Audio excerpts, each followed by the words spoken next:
Today I want to talk about dubbing, not so much application.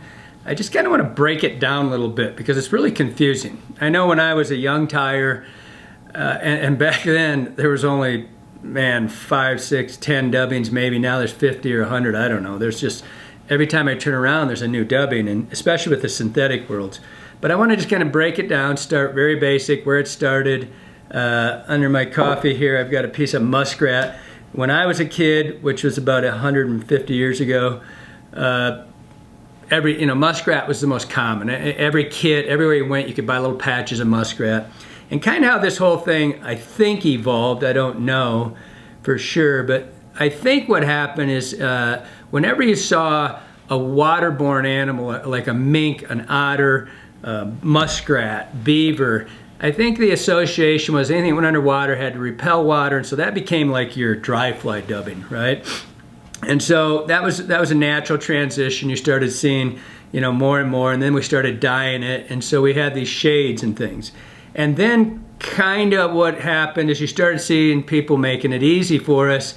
So instead of having to sit here and pull this stuff out of there and pull out your little material, suddenly we just started shaving it and putting it in boxes.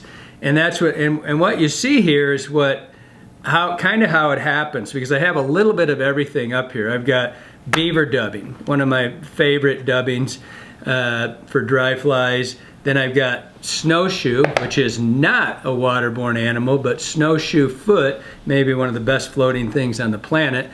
Shaved snowshoe foot. Here you've got some hare's mask that's just dubbed, plucked off the hair. I got squirrel dubbing over here. Here I have natural fine, which is fleece, and that's another thing. A lot of it's just common. It's like there's a lot of wool in the world. We shave a lot of sheep, right? So obviously the byproduct of that is that the fleece, the undercoat, is a real accessible product. And so, and most of this that's where it comes from. It's not really made for us. It's just whatever it is, and it's a transition, and it's a byproduct, and they use it. And so what happened is we went with, basically we had the waterborne animals was the first dubbing, and then we started seeing, for dry flies, and then the wet fly dubbing a little more picky. And I'm going to get to that in a second about the coarsity of one over another, and it's the ease it goes on. But for all practical purposes, there's only two types of dubbing, and it's not dry or wet, it's just how coarse it is, whether it goes on your thread easy. But back to this stuff. So we start with this, and then in the late 60s, early 70s, somewhere around there, then we started seeing the synthetic dubbings come into play. And so what happened is then we started infusing the two. So now we've got, for example, this is beaver dubbing. This is 100% beaver. And so it's a great, I've got different types here. This one cracks me up. I don't have this one because I didn't have a spare camel sitting around to show you to set it on the desk. I still wonder about this one. I like it, but I wonder if we're really using camel. But at any rate, what you see is, so I'll go over here to this SLF, because I think SLF, this is Davey Watton, was the guy that came up with this, synthetic living fibers, what it stands for. But SLF was the first one that I saw personally, and I'm not saying it was the first, I don't know, but it's the first one I saw that I really thought was done really, really well, where they infused the two together. And basically what you took was SLF or any of the synthetic dubbings, and you mixed them with, in this particular case, two of my favorite, pine squirrel is one of my favorites, but this is squirrel dubbing. And so suddenly we have infused those two. Now we have the shaved squirrel blended with your synthetic, and you have another form of dubbing. And that's when things started getting confusing in the world, because people would always come in the shop and say, well, can I use that? It's not this, you can do whatever you want. That's a big misconception, that if you use squirrel, that it's gonna instantly sink your fly because it's not a dry fly dubbing. It won't. You dress it, it'll float just fine. But what you've done is you've got two different coarsities of the material.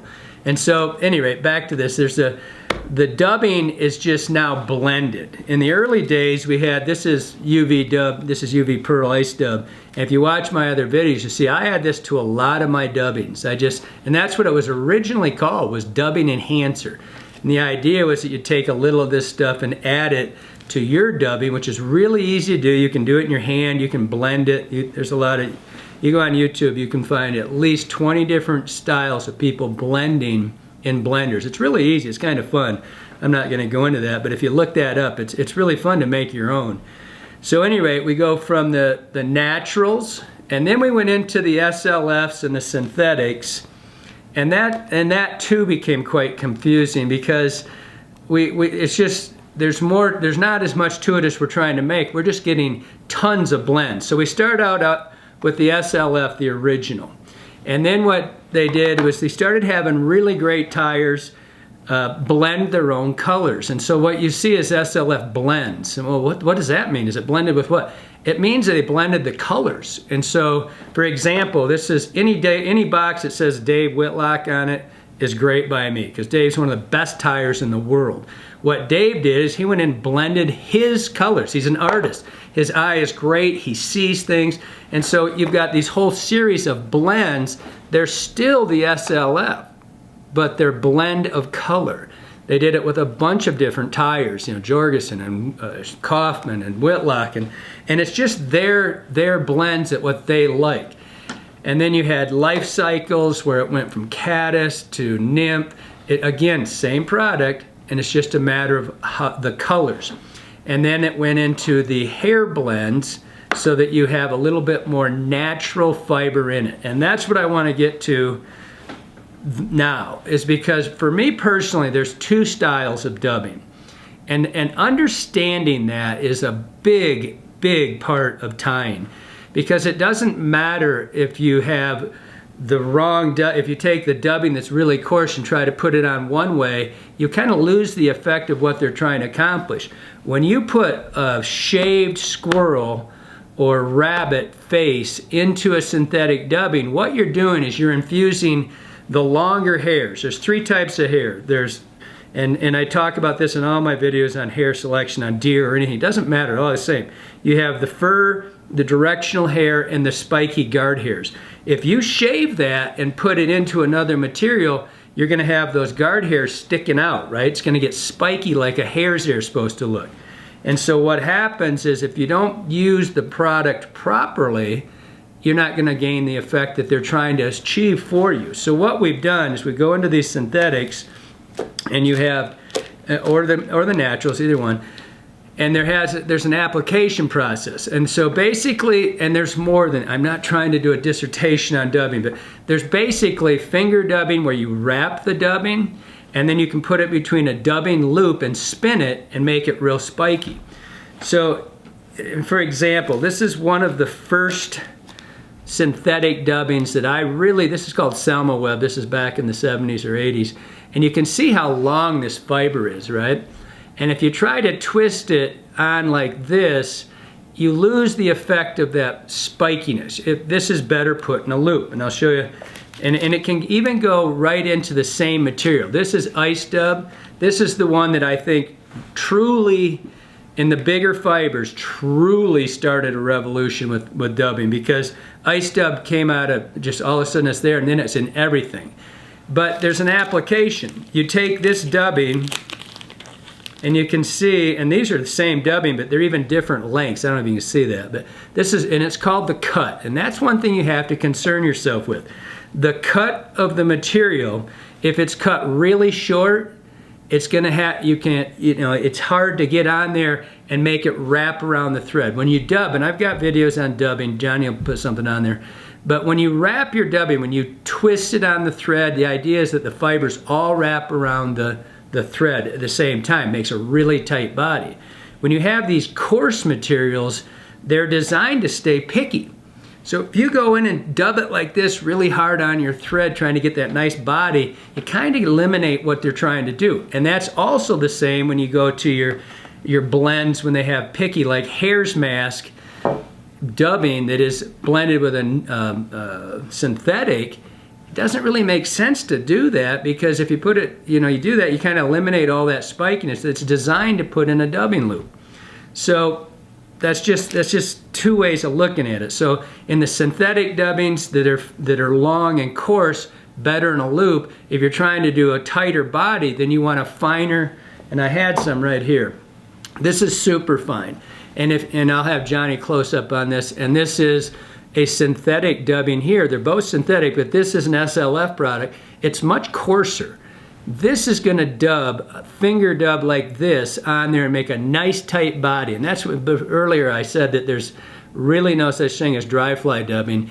It doesn't actually, it's not hollow and floats. It's the fact that it's hydrophobic and it doesn't absorb water. And the tighter you get that on there, the less water that absorbs into your fly. That's what makes your fly sink. It's the water. That's why we treat them. You treat a fly so water doesn't go into your materials and make it heavy and sink. So when you treat them, you're trying to make it hydrophobic where the water doesn't absorb. The tighter that is, the less absorption, so the longer the fly floats. It's really simple. But that's easier done with a really skinny, thin fiber than it is with a coarse fiber.